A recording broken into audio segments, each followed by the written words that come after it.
À la rubrique « Intervention portant sur une violation de droit ou de privilège ou sur un fait personnel », je suis maintenant prête à rendre ma décision sur la question de violation de droit ou de privilège que le leader de l'opposition officielle a soulevée dans un avis qu'il m'a transmis le 3 décembre dernier.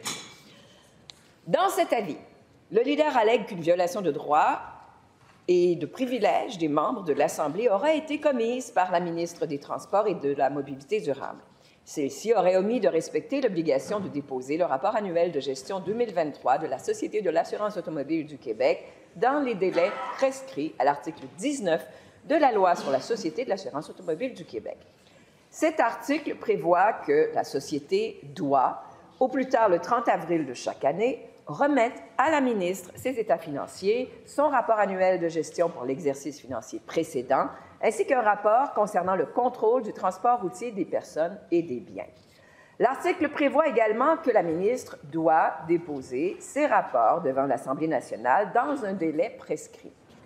Le leader de l'opposition officielle mentionne que le dernier rapport annuel de gestion de la Société de l'assurance automobile du Québec a été déposé à l'Assemblée nationale par la ministre des Transports et de la Mobilité durable en septembre 2023 et que ce rapport concernait l'année 2022.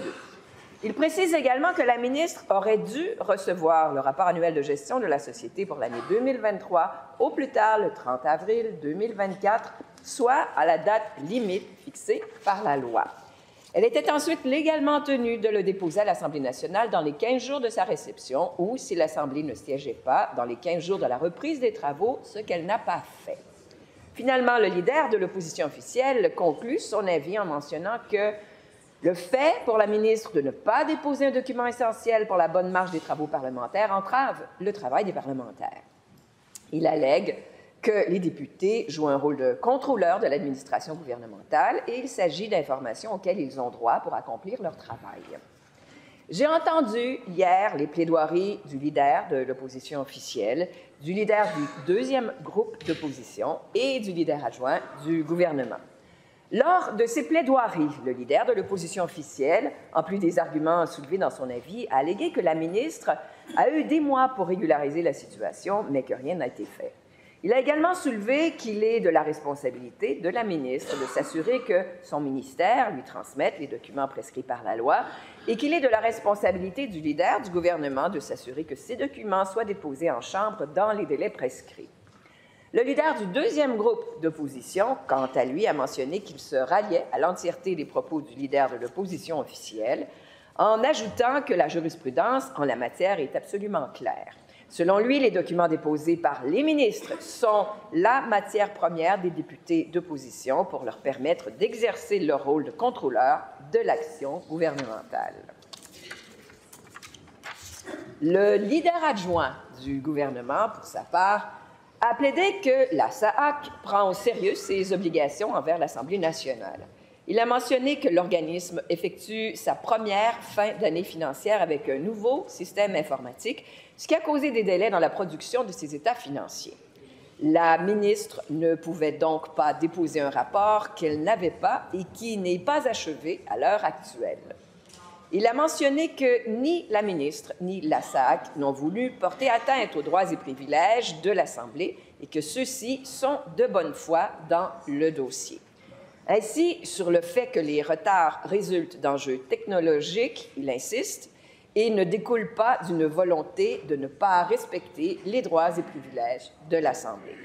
Alors, je remercie les leaders pour les arguments qu'ils m'ont soumis hier. Pour ma part, j'ai fait un examen de la jurisprudence sur le sujet soulevé et il ressort que la question que je dois trancher est de savoir si la ministre a, à première vue, commis un outrage au Parlement en omettant de déposer le rapport annuel de gestion dans les délais prévus par l'article 19 de la Loi sur la Société de l'assurance automobile du Québec.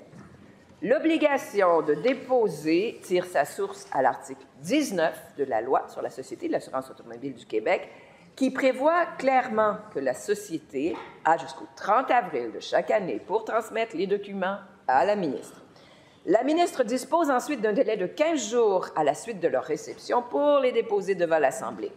Si l'Assemblée ne siège pas à l'échéance de ce délai, la ministre doit le faire dans les 15 jours de la reprise des travaux. Dans le présent cas, je constate, comme l'indique le leader de l'opposition officielle, que le dernier rapport annuel de cette société a été déposé le 26 septembre 2023 et qu'il concernait l'année 2022. Le rapport annuel de gestion pour l'année 2023 aurait dû être déposé à l'Assemblée au plus tard en mai 2024. Il est donc acquis qu'il n'a pas été déposé dans les délais prescrits par l'article 19 de la loi, ce que le leader adjoint du gouvernement admet d'ailleurs. La présidence a eu à se prononcer à plusieurs reprises par le passé sur des questions de privilèges portant sur l'omission de déposer un document dont la loi prescrit le dépôt à l'Assemblée. À chaque fois, la présidence a conclu que le fait de ne pas déposer un document dans le délai prévu à la loi constituait, à première vue, un outrage au Parlement. Dans un cas survenu en 1993, 21 ministères et organismes publics avaient omis de faire rapport de leurs activités à l'Assemblée dans le délai imparti par leur loi constitutive. À cette occasion, le président Saint-Onge avait conclu qu'il s'agissait à première vue d'un outrage en expliquant qu'en raison de l'importance que revêt le dépôt des rapports des ministères et organismes publics pour l'exercice des fonctions parlementaires des députés, cette omission de déposer ces rapports pouvait entraver l'exercice de ces fonctions. Le rapport dont il est question aujourd'hui n'est pas moins important que ceux dont il était alors question. L'information qu'il doit contenir est tout aussi essentielle aux parlementaires dans l'exercice de leur importante fonction de contrôleur de l'action gouvernementale. L'Assemblée a besoin d'être informée de ce qui se passe dans l'appareil étatique, et ce, en temps utile. Le délai inscrit à la loi n'est donc pas une suggestion faite aux ministères et organismes publics, mais bien une obligation de résultat. Ainsi, il ne fait aucun doute qu'une omission de déposer un document à l'Assemblée alors que la loi le prescrit constitue un outrage à première vue. Maintenant, qu'en est-il de l'argument selon lequel la ministre était de bonne foi et qu'elle n'a pas encore reçu les documents prévus à l'article 19 de la loi, ce qui explique qu'elle n'a pu les déposer à l'Assemblée nationale dans les délais requis? Cette justification n'altère pas la responsabilité ministérielle concernant l'obligation prévue par la loi de déposer les documents à l'Assemblée dans le délai requis. En effet, en vertu de l'article 25 de la Loi sur la Société de l'assurance automobile du Québec, la ministre des Transports et de la Mobilité durable est chargée de l'application de cette loi, ce qui inclut l'obligation de veiller à produire et à déposer les documents requis dans les délais impartis. De plus, la doctrine reconnaît de façon constante que, selon le principe de la responsabilité ministérielle individuelle, un ministre est responsable devant le Parlement non seulement de ses actions, mais aussi de celles des fonctionnaires de son ministère ou des organismes sous sa responsabilité. Ainsi, le simple fait de mentionner de ne pas avoir reçu le document n'est pas suffisant pour la délier de son obligation à l'égard de l'Assemblée. Je souligne d'ailleurs que dans le précédent de 1993, auquel j'ai référé précédemment, l'outrage concernait des ministres relativement à des documents qui ne leur avaient pas été transmis par les organismes, tout comme en l'espèce. Lorsque, pour une raison quelconque, il n'est pas possible pour un ministère ou un organisme de compléter un document dans le délai imparti par la loi, l'Assemblée est en droit de s'attendre à un suivi de la part du ministre responsable de l'application de la loi et à des explications justifiant ce retard. Il en va de la déférence élémentaire dont les ministères et organismes publics doivent faire preuve envers l'Assemblée et ses membres. C'est d'ailleurs ce qui s'est produit en 2019, alors que la SAAQ n'était pas en mesure de produire son rapport annuel de gestion de 2018 dans les délais requis par la loi. Lors de la séance du 2 mai 2019, soit 2 jours après la date limite du 30 avril, le ministre des Transports de l'époque avait alors déposé un rapport annuel de gestion préliminaire, ainsi qu'une lettre de la présidente du conseil d'administration de l'organisme qui expliquait les raisons du délai pour le dépôt du rapport final. Le ministre avait alors agi de façon diligente en faisant un suivi de l'avancement de la production du rapport et de la raison du retard de sa version finale auprès de ses collègues parlementaires. Or, dans le présent cas, rien de tel n'a été fait jusqu'à maintenant, malgré les nombreux mois qui se sont écoulés depuis l'expiration du délai prévu. Je réitère qu'il est de la responsabilité des ministres de s'assurer que les documents dont la loi prescrit le dépôt à l'Assemblée dans un délai imparti soient préparés et déposés dans les temps. Il est fondamental que tous prennent au sérieux les obligations légales de produire et déposer ces documents à l'Assemblée.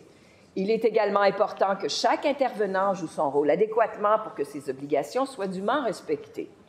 Dans une décision rendue en 2019, la présidence énonçait son souhait que le cas en cause serve d'avertissement à tous les ministres ainsi qu'à tous les ministères et organismes concernés par une obligation légale de déposer des documents à l'Assemblée. Je demande à mon tour que cette obligation des ministères et organismes publics soit suivie plus rigoureusement par ceux-ci. Qu'on retienne ceci: les obligations de dépôt prévues dans les lois par les parlementaires et pour les parlementaires doivent être prises au sérieux.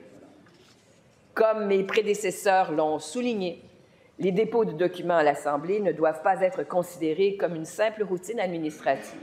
Il s'agit là d'un important exercice de transparence de l'administration publique à l'égard du pouvoir législatif qui doit pouvoir compter sur de l'information en temps opportun, c'est-à-dire dans les délais prévus par la loi, afin d'exercer son rôle de contrôle de l'activité étatique. Pour toutes ces raisons, je déclare recevable, à première vue, la question de privilège soulevée par le leader de l'opposition officielle. Voilà. Je reconnais le leader de l'opposition officielle, oui. Madame la Présidente, nous prenons acte de votre décision et nous vous remercions et nous allons nous gouverner en conséquence pour la suite des choses. Merci, Madame la Présidente. Et je reconnais le leader du gouvernement. Oui, Madame la Présidente, prenons acte de votre décision, puis je vous demanderai de reconnaître la vice-première ministre, s'il vous plaît. Oui, je céderai donc la parole à la ministre des Transports et de la Mobilité durable. Oui, merci, Madame la Présidente. Je prends acte de votre décision. Je tiens à vous affirmer que je prends très au sérieux les obligations de reddition de comptes des organismes publics auprès de l'Assemblée. Soyez assurés que ni la Société de l'assurance automobile du Québec ni moi n'avons en aucun cas voulu porter atteinte aux droits et privilèges de cette Assemblée, ni entraver le travail de ses membres d'aucune façon.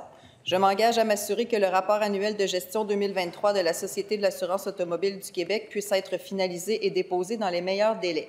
Finalement, afin de m'assurer que vous ayez le plus d'informations possible d'ici là, j'ai demandé à la Société de l'assurance automobile du Québec de préparer un état de situation sur la préparation de son rapport annuel de gestion 2023 que je vous ferai parvenir au cours des prochains jours. Merci. Voilà.